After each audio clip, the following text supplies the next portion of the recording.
But Absolutely. like we mentioned in the intro, a name like yours has been brought up to this sort of casual scene in Trackmania because of this cheating investigation, this cheating scandal that even have made Trackmania sort of hitting the mainstream news. You yourself has been interviewed on the Score Esport that has over 1 million views. You have seen Carl Jobs making a video about it. I believe it's his first Trackmania video. Virtual, of course, has made a video about it. We have seen Ludwig react to that video, etc., etc. So this is a story that is arguably, or maybe not even arguably, it's the biggest story of 2021 in Checkmania. You are one of the core guys in this investigation. It's basically you and Virtual. But can you tell us the sort of backstory to it? How did it even start? How did it even? Where did we start to end up here? Where is the starting point? Okay, so you have to basically imagine. I have the tool, right, that can do like some stuff, and at one day in one Discord server, there were basically some people were suspicious of one player, and it wasn't a very known player or anything. It was just basically like one player that played precision tracks. Um, and they were like, that is really precise. Mm. Um, and Donadigo has this tool, right? Maybe he can use it to, basically showcase those inputs of that player because they are saved there. So maybe that could work. Maybe we could there get some information there, right? Mm. And at that time, the kind of the tool could like extract the inputs and then play them back, but it couldn't visualize them. You couldn't see the kind of display that shows how much one is steering left or right. So I quickly made that for that request because people wanted to see, and we visualized that, and we said we didn't. I don't think we even compared that to anyone else. Those inputs. Mm. We were just basically like, yeah, that is very suspicious and just not possible in real time. It basically was just very fast, Mm. as many players from other players. Yeah. Uh, What? I'm sorry. What?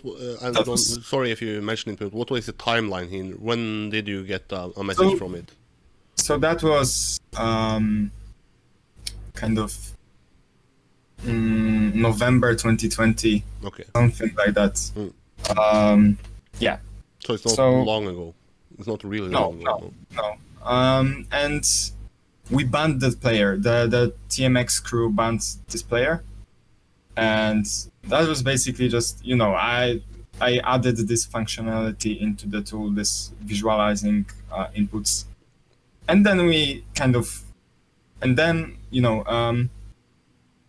more people started asking for replays because they knew I had the tool to visualize those inputs, so they wanted to see more players, basically, what stuff they were doing to achieve records. Mm.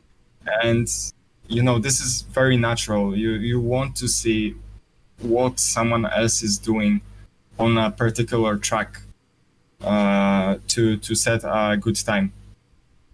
And one day, I think it was just at the end of 2020, Trabadia asked me about one Riolu replay, and I was like, whatever, okay.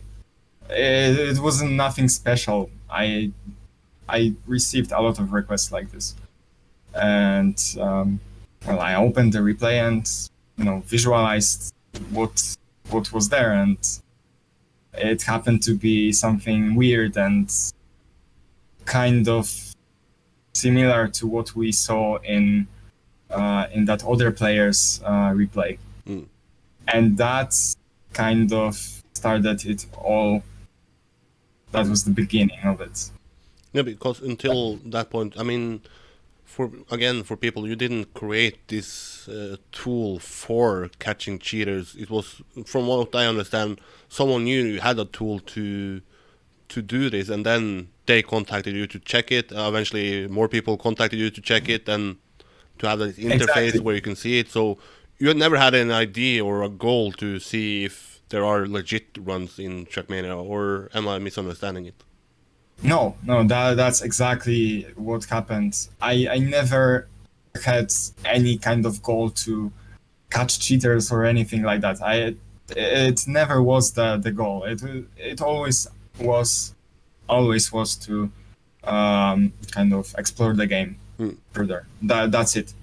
And there's one more important thing, Sure. is that the competition patch that I made was actually before Trabadia asked me.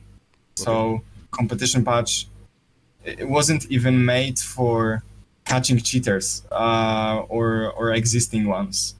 It was made to prevent tassing in the first place. This was the first goal of it. And yeah, that's basically.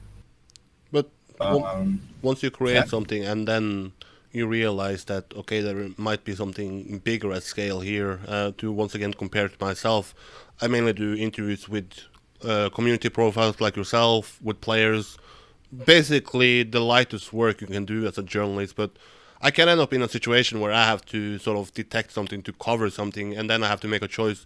Should I continue with what I'm doing that is lighthearted, or should I then become a guy who is trying to maybe investigate something deeper and take a responsibility there? So, did you even question it? Like, okay, should I start to see if there are more cheaters in this game? Should I tell someone else that this is maybe a case and let them do it? Did you sort of think about your own role and if you wanted to be a potential bad guy for doing it? That's a good question. When I saw the replay, right?